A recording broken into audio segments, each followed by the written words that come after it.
responsable yi sunu militant wu Benno Bokk Yaakaar yi nga xam ne ci élection yi nga xam ne ci la ñu jógee muy élection wu 23 janvier yi passé ñu am ci taxawaay ju mat sëkk dañu leen di féliciter kañ leen ndax résultat yi ñëpp gis nañu ko nit nag mën ngay wax a wax waaye nag it suul ker moom mënta tax vraiment réalité ñu gis ko suul ker du ko teree feeñ ndax nag ndam moom da nga koy faram-fàccee ndax ñoo bokk ni ñuy wàññee bu ñu nee benn ñaar ñett voilà ci kàllaama bu mu munti doon rek benn ñaar ñett lay doon donc calcul bi moom kenn mënu koo changer te mën nañ koo vérifier it li ñu bëgg a wane mu leer mooy Benno Bokk Yaakaar boo wàññee li nga xam ne mooy communes yi nga ci la ñu dëkk ñun sénégalais bu ne rek yaa ngi yeewoo ci commune 553 communes ñoo am ci réew mi 438 communes yi mouvance présidentielle moo ko remporté 500 ma bantuwaat ko 553 communes yoo xam ne ci la ñuy yeewoo ñun ñëpp ñun sénégalais yi 438 communes Benno Bokk Yaakaar ak i alliéem bu majorité présidentielle ñoom ñoo ko gagné ñu am it ay département boo jëlee département yi 43 la ñu 46 la ñu waaye 43 yi parce que am na ci département de Dakar ville la am moo tax muy 43 38 yi Benno Bokk Yaakaar ñoo ko gagné mën naa dikkit bu leen neexee ci voix yi waaye loolu lépp it am na fu mu féete ak fu mu ne di ngeen ko gis neneen dinañ ci dellu si la majorité présidentielle a obtenu une large majorité ak boo noo ëlbatee mbir mi rek ak noo ko analyser rek muy ci wàllu voix ci wàllu nombre commune ci wàllu département gañewuñ fépp nag ndax moom yàlla rek ay matale lépp te ñi fi nga xam ne gañewuñ ko it sunu responsable yi xeex nañu fa waaye sénégalais yi ñoo choisir dañ leen di encourager bu ko defee ñu delluwaat buum ca mboy ga pour que élection yi ñu jëm foofu ñu am fa ndam lii nag mooy li am nit nag mën ngaa wax a wax ba defee ne mën ngaa fexe ba jant bi du feeñ waaye loolu mënta nekk moo tax ñuy woo sunu responsable yi góor jigéen mag ndaw sage yi nga xam ne yi ñoom la ñu bokkal coalition bi pour que nu fexe doonaat doonoon nañ ko waaye yokk unité bi ci sunu biir jamono ji ñu wax am nañ plus de 130 responsables yu kawe yoo xam ne yi sunu président coalition président Macky Sall yónni na leen ci biir réew mi ñu ngi waxtaan ak suñuy responsable pour fexe vraiment ñu gën a doon benn bu ko defee ñu gën a am unité ni ma ko waxee pour fa ñu jëm ci élection législative yi fi ñu toll nii sax bëri na suñu ay responsable yoo xam ne yi ci yeneen i liste lañ demee woon doon maire ñu ci bëri ñu ngi dellu siwaat fi nga xam ne mooy seen kër fa lañ bawoo woon muy Benno Bokk Yaakaar kon loolu dañuy encourager vraiment suñu responsable yépp nu fexe ba li nga xam ne mooy intérêt suñu coalition ñu jiital ko bu ko defee suñu unité ñu gën koo renforcer bu boobaa résultat yi nga xam ne am nañ ko ci élection municipalité mu leer nañ ne résultat yu positif la ñu gën koo yokk gën a yokk li suñu ancrage ci biir réew mi li nu gis nag jamono yi mooy opposition boo xam ne bi xëy na parce que lépp it ci politique rek la ñu ko wéer bëgg na nu wax yoo xam ne yi méngoowul ak li am indi yeneen i voilà problème jaxase xelu sénégalais yi waaye sénégalais yi ay borom xel lañu xam nañ ne sunu démocratie bi démocratie bu dëgër la démocratie boo xam ne këf yóbbuwu ko ndax nit ñi dañuy yeewu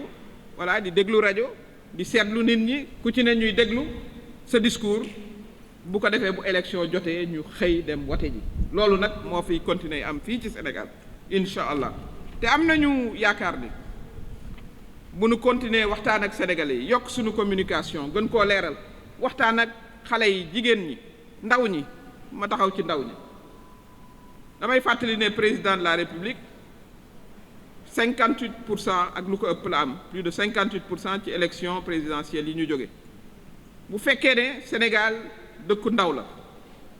boo jëlee téeméeru xale juróom-ñaar fukki yi boo dee jëlee téeméeru sénégalais juróom-ñaar fukki yeeg juróom 75% amuñu fanweeri at ak juróom ma gën koo bantuwaat 70% population wu Sénégal amuñu 35 ans kon bu président de la République gagné ak 58% loolu mooy majorité des jeunes moom la ñu woteel kon loolu it ñu xam ko bu baax a baax a baax ndax xale yi fi ne yépp suñu ay doom lañu suñu ay jarbaat lañu suñu ay rakk lañu suñu ay sët lañu amut ay un Sénégal de jeunes buy dund fii ak un autre Sénégal buy dund feneen amul ñun ñoo leen bokk njaboote rawatina ñun jigéen ñi nga xam ne ñoo leen jur kon ñooñu it dinañu continuer suñu waxtaan ak ñoom wan leen li nga xam ne président def na ko ci liggéey bi mu jagleel xale yi te gis nañu ko muy xëyu ndaw ñi daf ci jël alal bu am bu takku def ko ci ndax xam nañu ne aussi préoccupation la xale yi mën a am liggéey formation bu def ci budget bu am solo waaye aussi infrastructure sportive yi gis nañu stade bu mujj bi nga xam ne bi vraiment suñu fierté la ñun ñëpp ak Coupe d'Afrique bi it ndax joueurs yi football nañu de naam waaye aussi gouvernement bi la mu waroon a def na ko ndax boo amee talent it te accompagné wu la loolu du am yooyu yëpp li mu indi mooy climat boo xam ne bii wax dëgg yàlla climat bu bees la te opposition nag xëy na climat bu apaisé jàmm nit ñi seen xol xaw a féex du doon lu leen arrangé waaye nag nañ bàyyi nit ñi aussi féexal seen xol am nañ ci droit parce que démocratie soxlawul fitna soxlawu ko donte nag ndax ñi toog fii yëpp su muy sama ndeyjoor wala sama càmmoñ ak sama ginnaaw ñii ñëpp du ma ne ay anciens combattants ay combattants la ñoon ñu ci bëri dañoo yàgg ci opposition daj ci lu ne am ñoo xam ne dañ leen cee tëj ñii ñuy nangu seen liggéey yàq seen liggéey kon opposition jaaxalu leen donc bu dee ay déclaration tonitruante va-t-en-guerre kooku amul kenn ku mu mën a yëngal ci ñun amul waaye nag dañuy responsable ndax ñun la yàlla dénk destiné réew mi à travers le président de la République sa majorité ses députés kon ñunut dañu war a sàmm jàmm jooju kon bu kenn jaawatle bu mu am confusion moo tax ñuy wax sunu responsable yi ñu fexe ñoom it vraiment ci ni ñuy waxtaanee ak sénégalais yi ñu jiital jàmm waaye nag ñu vigilant xam ne am na yoo xam ne it aussi kenn mënu koo nangooti kenn mënu ko nangu loolu it lu am solo la pour que ñu wax ko dégg nañ ni aussi ñu bëri ci opposition bi ngi ñu naan parrainage duñu ko nangu et cetera mais ñooñu koy wax ñoom ñoo wuti woon parrainage ci élection présidentielle yi ñi koy wax ñëpp dañoo dajale ji ay parrainage pour nekk ay candidat loolu kay mooy nangu nañ ne loi bi am na loi am nga dem def li loi am ñu nga ñëwaat 2 ans après ne non parrainage du am loolu franchement amul logique boo koy seet rek amul logique yow kay bu fekkoon ne ca parrainage bu njëkk ba da nga naan non parrainage amul damay boycotté waaye boycotté woo da ngaa wuti parrainage ñëw dem élection ba ñëwaat ci même loi bi nga ne non du ma am parrainage waaye yooyu yëpp sax moom xumbal waxtaan la rek di ngeen leen gis ci terrain bi ñuy wuti parrainage ñoom ñëpp léegi ngeen gis leen ci terrain bi ñuy wuti parrainage ñu ci bëri ña nga ci imprimerie ya sax di imprimer seeni bulletin parrainage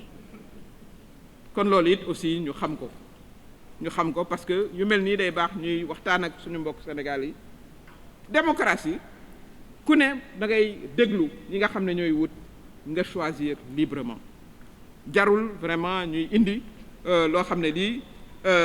tension la parce que am na ñoo xam ne nag ci biir tension bi ci la ñuy jàppe ne comme nit ñi daal foog ñuy mer comme ça bu ñu meree daal ñun ñu gis ci suñu intérêt déedéet kon parrainage bi tàmbali nañu ko ñu ngi woo suñu responsable yi suñu militants yi voilà ñoom ñëpp dinañu jot suñu fiche yi bu ko defee ñu wàcc waxtaan ak sénégalais yi waxtaan ak ni ma ko waxee jigéen ñi ndaw ñi acteurs culturels yi sportifs yi imam yi secteur société sénégalaise yëpp wan leen aussi suñu liggéeyu président de la république liggéeyu suñu majorité bu ko defee ñu gën ñoo jàppale ci élection législative yi ñu jëm nga xam ne am nañu ci yaakaar bu baax a baax. beneen mbir mi it nga xam ne bëggoon nañ ko waxtaan ak askanu Sénégal mooy situation bi nga xam ne moo xew Casamance. président de la république bi nu ko falee président dafa lancer l'appel de Ziguinchor wax ne la mu bëgg mooy doomu Sénégal yépp yi ne Casamance gouvernement toog waxtaan bu ko defee ñu régler une bonne fois pour toutes la question de la Casamance. booba ba tey nag mu nekk ci ak ay négociations ba bu yàggul nag ñu gis ci ay incidents yu grave ndax nag aussi loo waxtaan am na ci yoo xam ne yi c'est inacceptable. attaquer suñu armée di téye ay otages donte voilà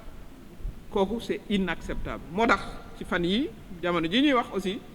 armée bi ma ngay def liggéey foofa ca Casamance pour que vraiment toutes les bandes armées soient mises en état voilà hors d'état de nuire. ñun nag dañuy soutenir sans réserve suñu armée dañu koy soutenir sans réserve di encourager suñu doomu soldats ya fa nekk ci liggéey woowu ñuy def ndax vraiment suñu mbokk Casamance yi dañu bëgg jàmm dañu soxla jàmm ndax Casamance ci Sénégal la bokk bu ko defee développement Casamance gën a jëm kanam waa suñu mbokk Casamance yi gis ci seen bopp waaye Sénégal yëpp gis ci boppam aussi ndax la Casamance la belle Casamance est un pays boo xam ne bi potentialité yi macha allah président de la République aussi def ci investissement yu am solo ci wàllu transport ci wàllu infrastructure kon jàmm ji mooy li des pour que Casamance révèle tout son potentiel. kon vraiment les actions de notre armée ñu ngi leen di soutenir sans réserve di ñaan nag aussi di laaj du sax ñaan laaj tous les acteurs politiques képp koo xam ne da nga taxaw di laaj baatu sénégalais na nga taxaw ne damay soutenir armée bi damay condamner les attaques yi nga xam ne moom la ñu gis tous les acteurs. te ñu ngi laaj nag aussi le maire de Ziguinchor Ousmane Sonko mu wax ñu lan mooy position am ci mbiru Casamance parce que dégguñu ko. attaqué nañ fi ay soldats tey fi ay soldats lépp ci biir Casamance dégguñu ko nañu bëgg a dégg position am na leer nañ sénégalais yépp dégg ko parce que nag Casamance vraiment ni ñu ci namm mooy jàmm ak salaam mu doon benn réew. président de la République wax na ko mënta am ci lu mel noonu ni un vainqueur ni un vaincu waaye nag y a des choses yoo xam ne yi kenn du ko nangu te mul nekk. moom ci boppam it dégg nañ ko naa démb la xam barke démb attaque contre justice contre gendarmerie contre yooyu vraiment aussi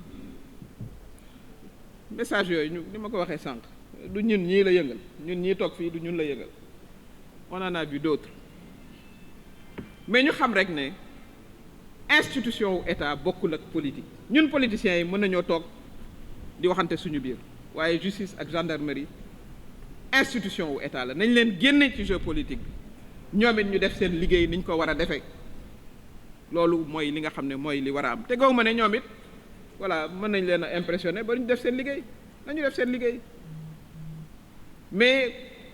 ñu xam ne il n'y a pas aussi loo xam ne lii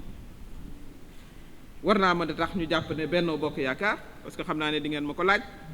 affaire dossier justice dossier boobu nga xam ne soxna si Sarr waaw yooyu moom ñun vraiment bu ñu ko laajee sax yenn saa yi on ne sait même pas pourquoi parce que du ñun ñooy joxe rendez-vous ca Sweet Beauty nag na mbir ma tudd sax Sweet Beauty la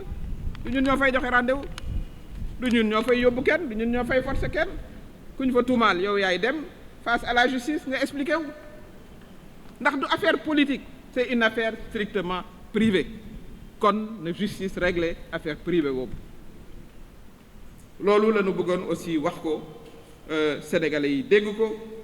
ndax nag aussi sénégalais yi war nañ di leen gindi di waxtaan ak ñoom di leen jox aussi la bonne version des faits affaire privée ak affaire politique vraiment ñu génn ci structure de l'État ñun ni li ma ko waxee ñun Benno Bokk Yaakaar vraiment ay spectateurs la ñu ci ndax xamuñu yoonu foofa xamuñu nu ñu fay joxe rendez-vous xamuñ numéro téléphone kon vraiment lu ñu ci wax tooñ voilà ñi nga xam ne nag ñoom lañ ci accusé ñu jëm seet nu ñuy lijjantee loolu